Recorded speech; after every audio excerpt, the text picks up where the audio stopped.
Hello, and first of all, I want to thank you for coming out today.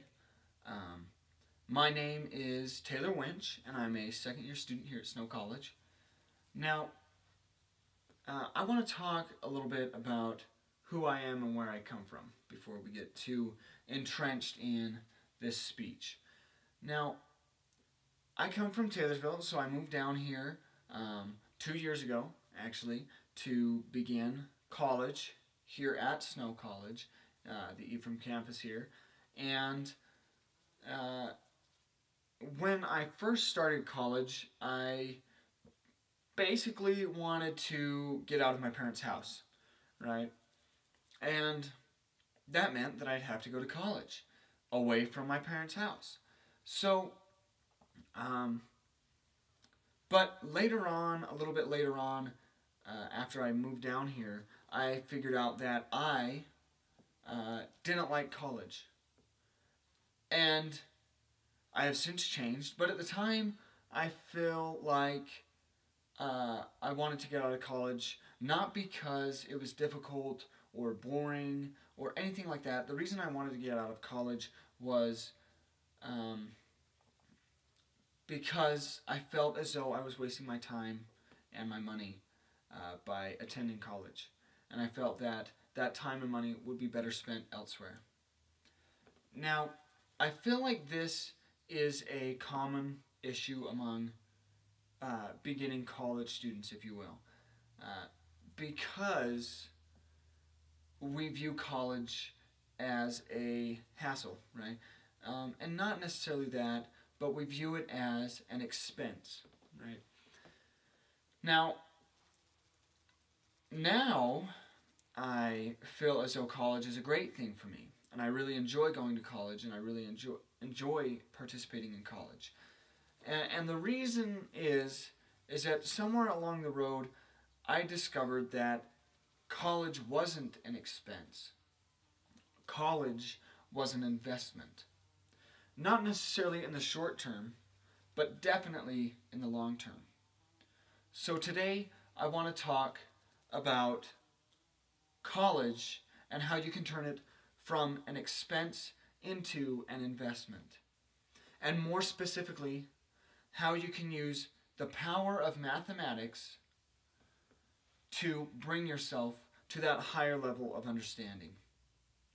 Now, in high school and throughout the first year of my college experience, I found math to be the worst subject there was. Mainly because I didn't see the connection to mathematics and my life. And what I mean by that is, in high school, I told my counselor or my advisor that I wanted to be a history teacher. And I was still in mathematics class, which didn't make sense to me because when is a history teacher going to need to know an advanced formula from calculus? Right? They might need to know when calculus was invented or who invented it and what calculus brought about as far as maybe revolution in history.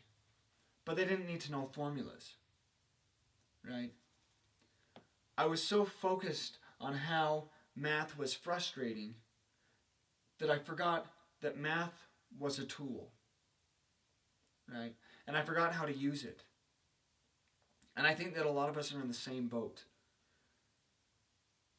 Now, when I say that math is a tool, there are numerous ways that we can utilize and capitalize on mathematics. Today I'm going to share a method that works best for me. And that method is think, write, and review. So you're going to develop the critical thinking skills, you're going to practice problems with pencil and paper, and you're going to strengthen your brain by analyzing these problems. Now, before I go on, I want to put a quote up here. Pure mathematics is, in its way, the poetry of logical ideas. Now, to better understand the quote, we must look a little bit deeper into maybe words that are in it. So, poetry, right? Poetry is the ability for you or somebody to put into 20 words what would normally take 10 pages, right? And poetry is beautiful, right? There are words placed in specific spots, and there are meanings that aren't the real meanings of those words that make a poem strong. So, if we use that definition of poetry, we can see that mathematics, being poetry, can open our eyes and open up possibilities that just other things cannot, right? Now, this quote was by Albert Einstein, probably one of the most influential geniuses of his time. And I just thought I'd share that with you before we go on, because that gets to the core of what I feel as though math is, right? Because math to me isn't 2 plus 2 equals 4. It's a plus, right? It's how you get 4 from 2 plus 2. So the first step is going to be think. Now, when I say think, I mean deeply analyze a question, relate the question to a real life scenario, and find a solution, right? Now, this can be tied to real life because oftentimes we are faced with problems, much like in a math textbook. However, the differences are that the math textbook generally has a specific way of going about doing a problem or solving one. Oftentimes in life, we are given problems that don't have a specific means of getting them solved, right? We have to think through the problem before we can just solve it, right? So I think that if we think through problems, mathematical problems, right, we can connect that to a real life experience, right? Now, the second step is going to be to write. And what I mean by write, and I'm going to sound like your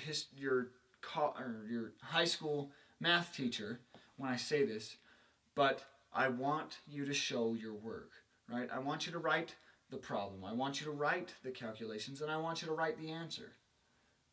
Because oftentimes, that writing things out creates a stronger connection between that problem and your brain, right?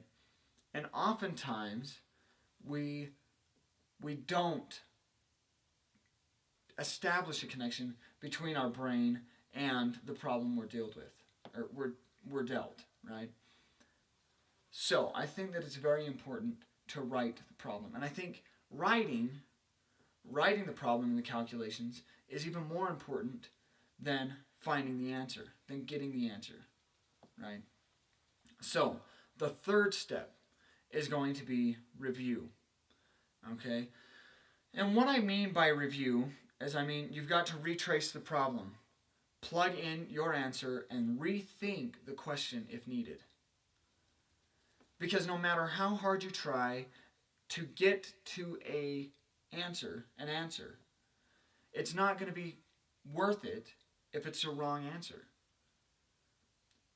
So if you spend 30 minutes solving a problem and you get the wrong answer, it's no good unless you go back and review to ensure that it is the right answer. And I think that we need to do that in our lives. We need to find the answer, and then we need to analyze deeply if it's going to be the right answer. So in a lifelike scenario, let's say that we have a problem, right? Well, there may be multiple solutions to that problem. So if you find one solution and you think that that's going to be the right one, well, maybe it's not. So we need to go back and review it before we sit down and use the first solution that we came to. So, that's my presentation. Math is a tool. Use it. Think, write, and review.